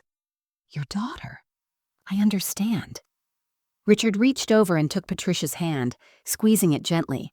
Then he looked at us. Thank you. For giving her, giving us another chance. We won't waste it. Patricia held out the gift bag she'd brought with trembling hands. I know it's not enough, but I saw this and I thought of you. Both of you.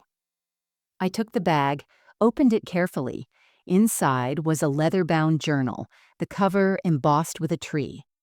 What is this? It's for writing your daughter's story, Patricia said softly.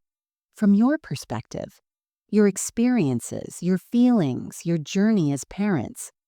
I thought you should have something to give her someday, so she knows how much she was wanted. By both of you. I felt tears spill down my own cheeks now. It was thoughtful, personal, and most importantly, it centered us as parents, not Patricia as a grandmother. Thank you, I whispered. Thank you, Patricia said, for not giving up on me completely, for letting me try to do better. They left half an hour later after gentle conversation about safe topics, the nursery, baby names we were considering, plans for after the birth.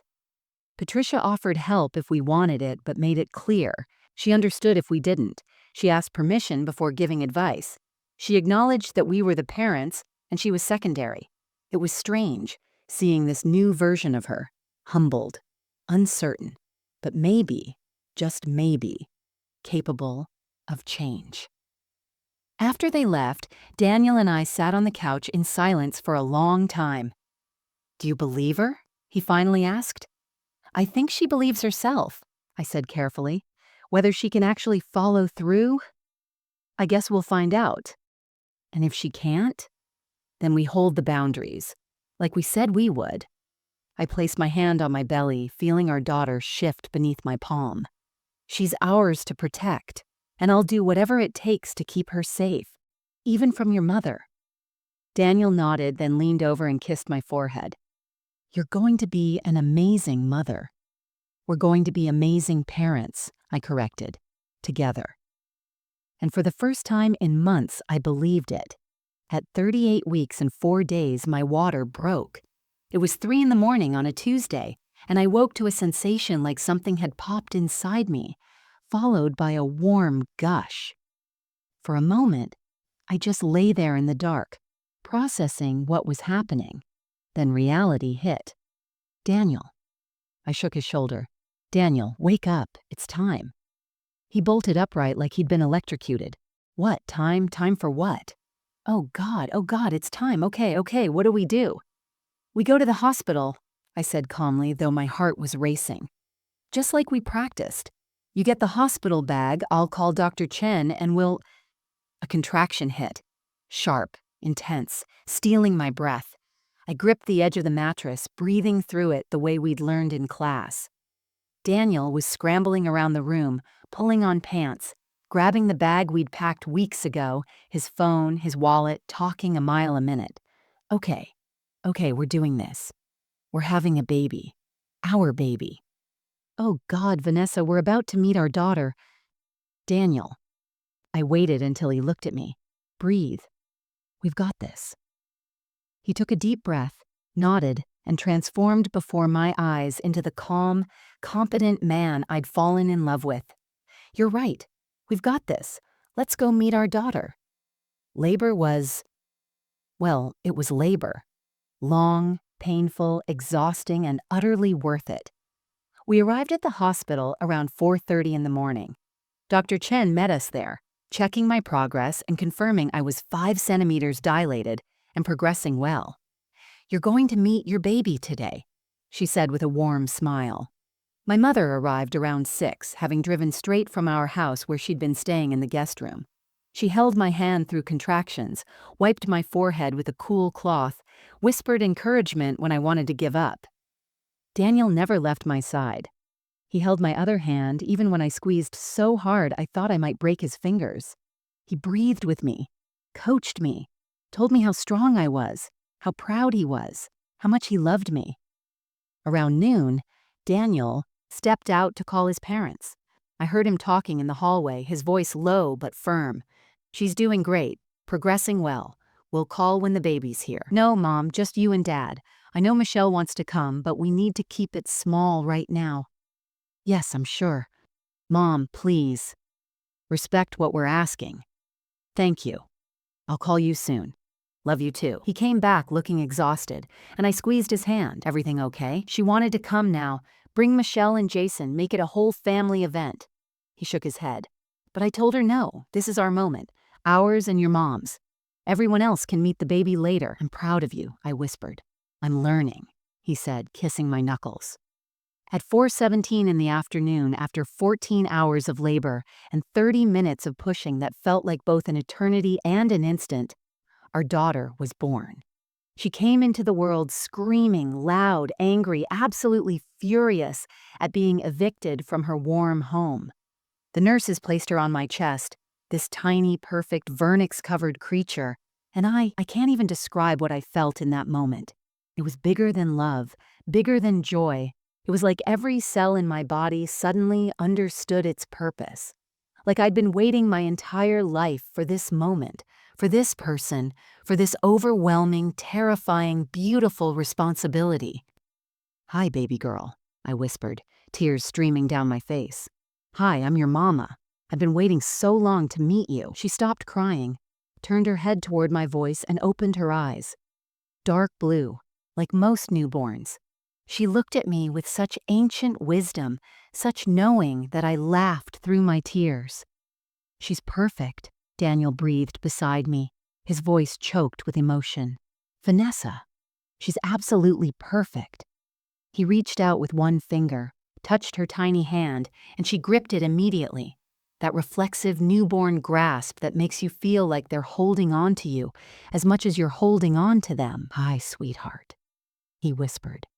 "I'm your daddy, and I promise, I'm going to spend the rest of my life making sure you know how wanted you are, how loved you are, how you're the best thing that's ever happened to us." My mother was crying too, taking photos and videos, capturing these first precious moments. "She's beautiful, absolutely beautiful. What's her name?" Daniel and I looked at each other. We'd had a list of names, but none of them had felt quite right. Until now. "Grace," I said softly, looking down at my daughter. "Grace Diane Mitchell. After my mom, and because she's a gift, an undeserved gift." "Grace," Daniel repeated, smiling through his tears. "It's perfect, she's perfect. Grace Diane Mitchell. 7 pounds, 2 ounces, 20 inches long, born at 4:17 p.m. on a Tuesday in October. And already, in less than 5 minutes of life, the absolute center of our universe." We spent the first hour alone with Grace, just me, Daniel, and my mother, learning her sounds, her expressions, the way she rooted for food, the impossible softness of her skin, counting her fingers and toes, marveling at her tiny nose, her rosebud mouth, the dark hair that covered her head. Then slowly we allowed visitors. My father arrived first, tears in his eyes as he held his granddaughter for the first time. "She's got your chin, Nessa. And look at those fingers. Piano player's fingers." Michelle and Jason came next, bearing flowers and balloons. Michelle cried the moment she saw Grace. "She's so tiny. Oh my God, she's so perfect. Can I hold her?"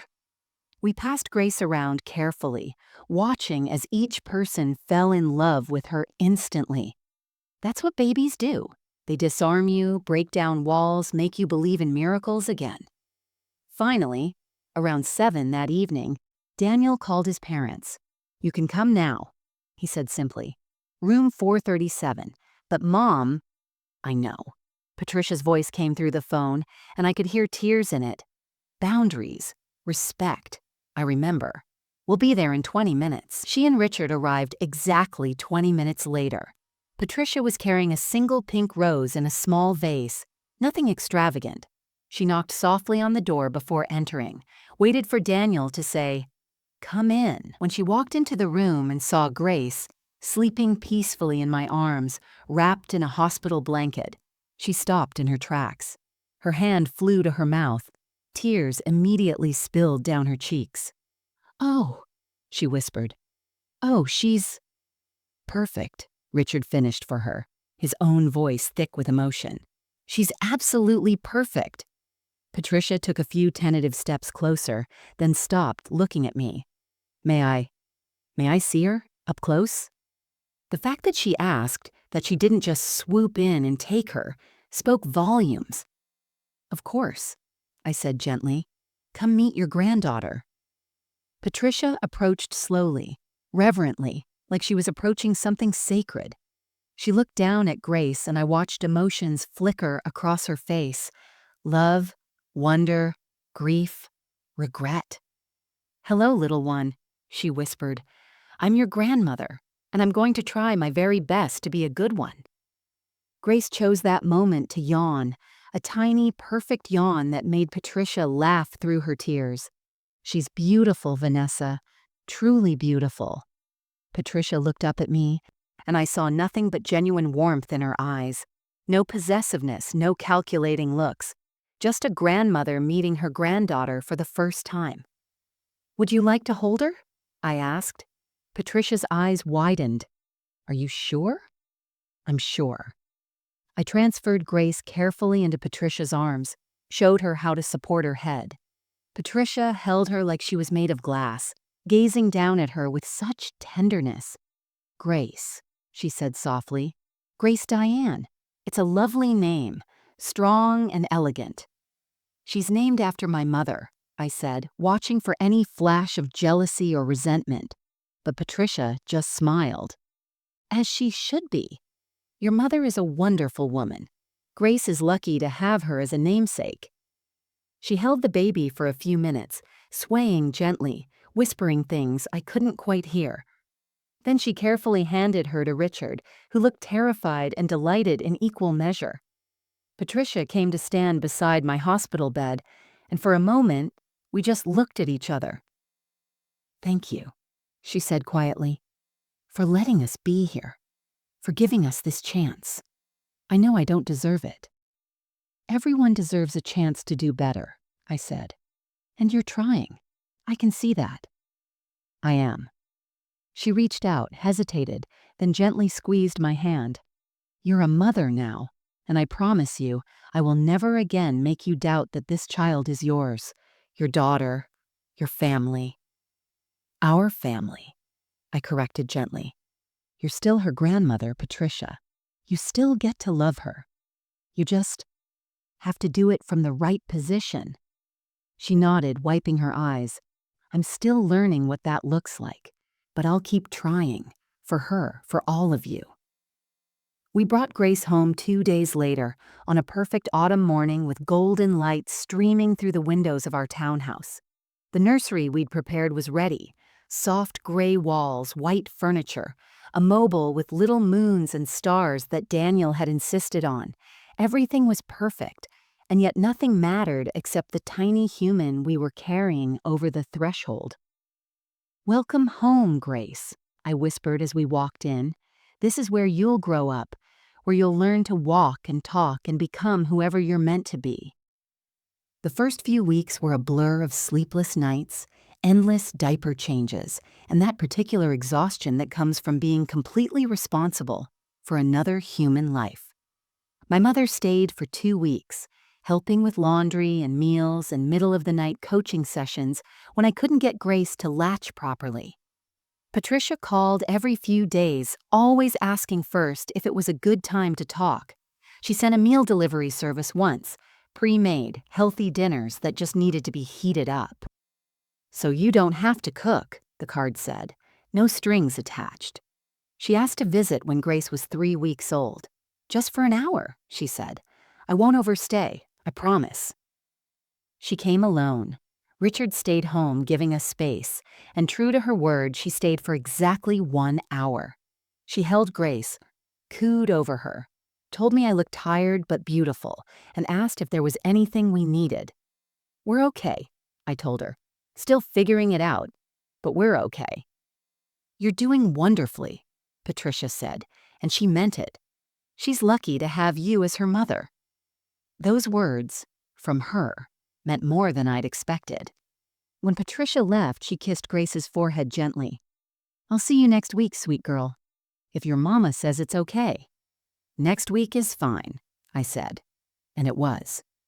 Grace was 6 months old, sitting in her high chair and making an absolute mess of pureed sweet potatoes when my phone rang. It was Patricia. "Hi, Patricia," I answered, wiping orange goop off Grace's cheek.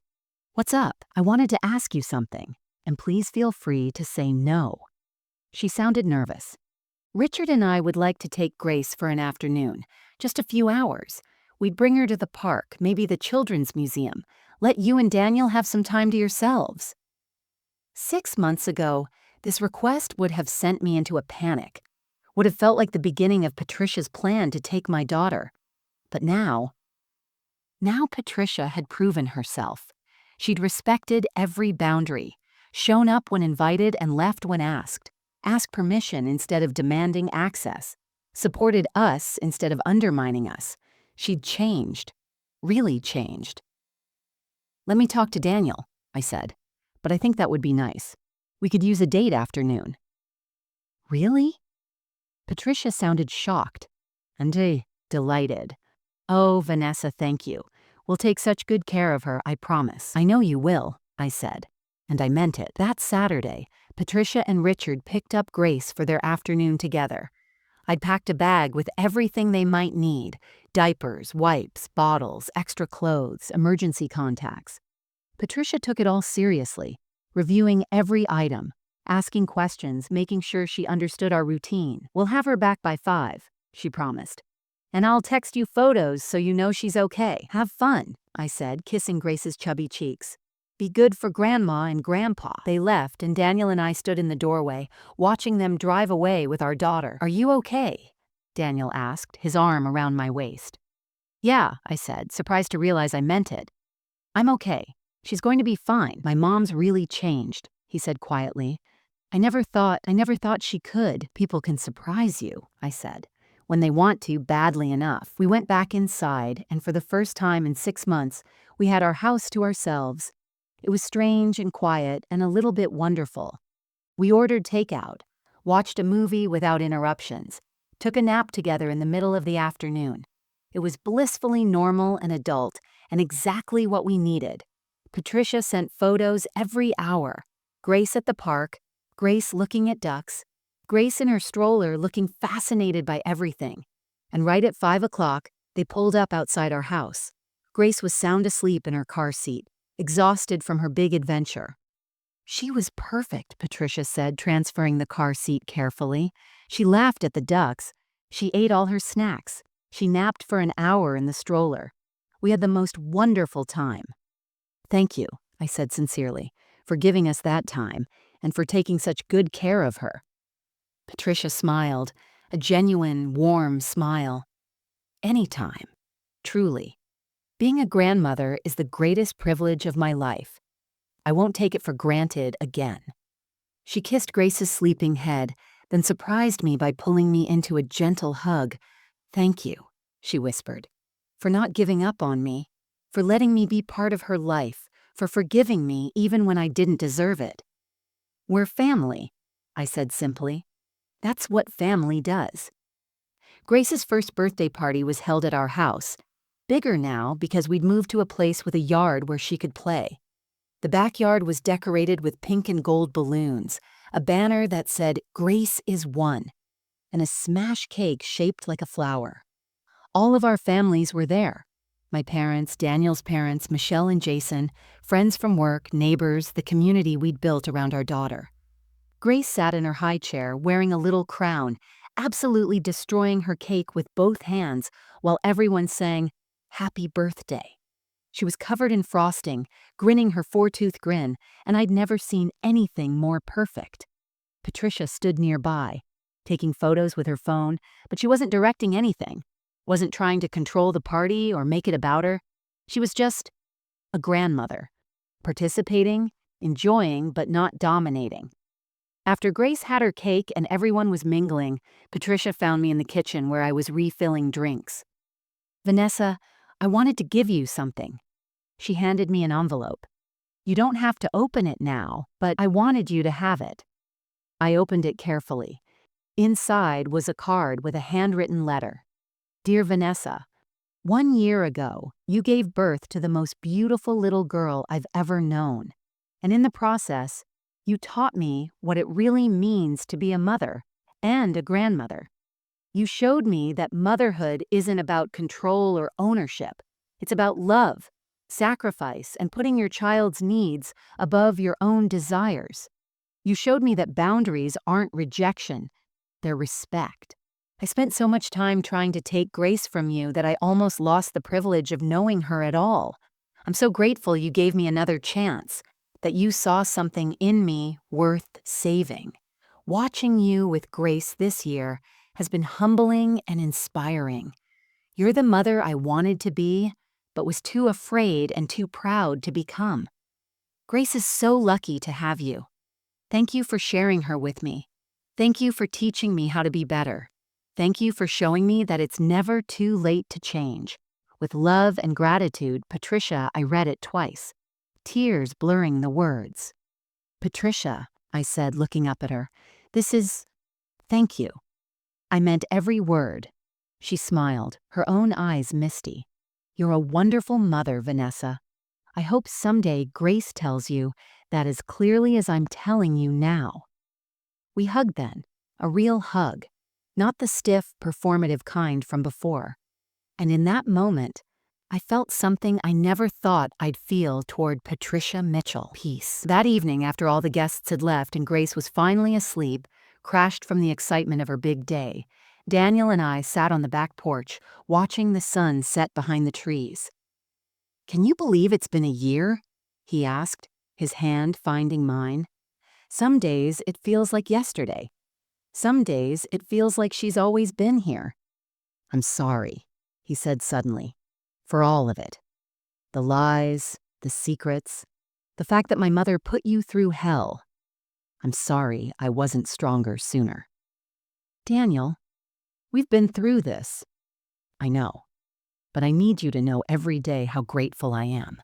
That you fought for our family, that you set the boundaries I couldn't set, that you saw what needed to happen and you did it, even when it was hard." I leaned my head on his shoulder. "We did it together. Eventually." "Eventually," he agreed, laughing softly. "I got there eventually." We sat in comfortable silence for a while, listening to the crickets, feeling the cool evening air. "Do you ever think about donor 4782? Daniel asked quietly. "About the man whose genetics Grace has?"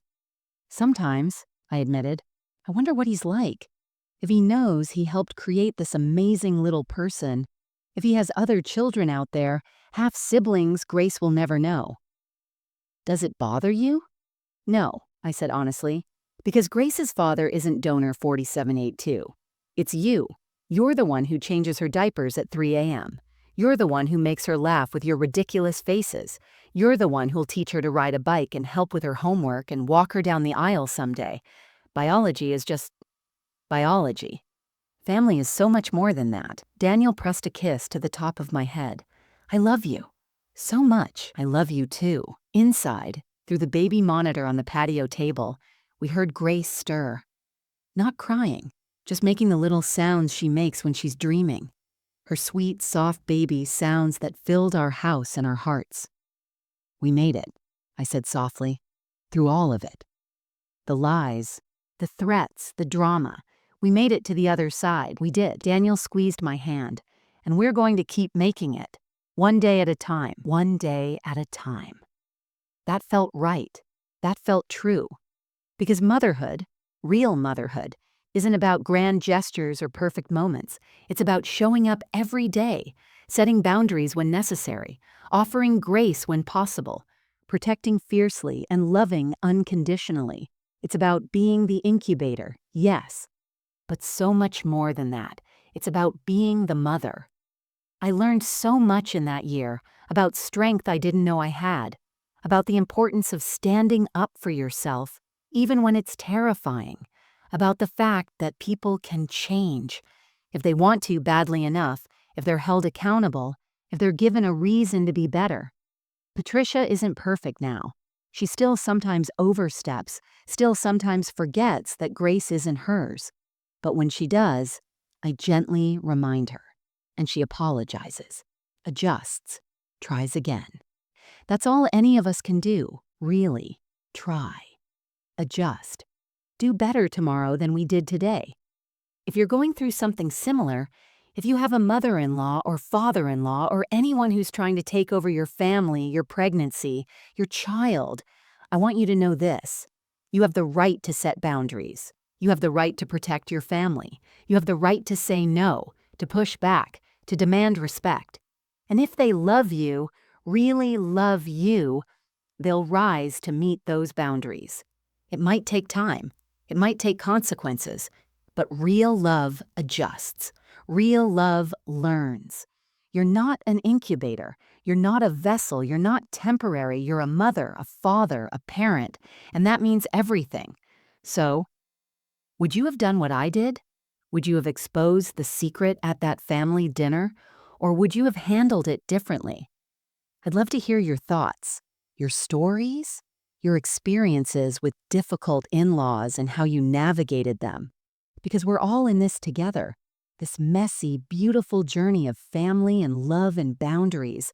And I always find it fascinating to read which cities and countries you're listening from. So don't hesitate to write a comment. And if you haven't yet, make sure to like, share, and subscribe. Because here, at True Heart Voices, every story deserves to be heard, and every heart deserves to heal. Thank you for listening to my story, and remember, you're stronger than you think, braver than you believe, and worthy of respect always. I've added 2 new stories on screen that everyone loves. I'll see you in the next one.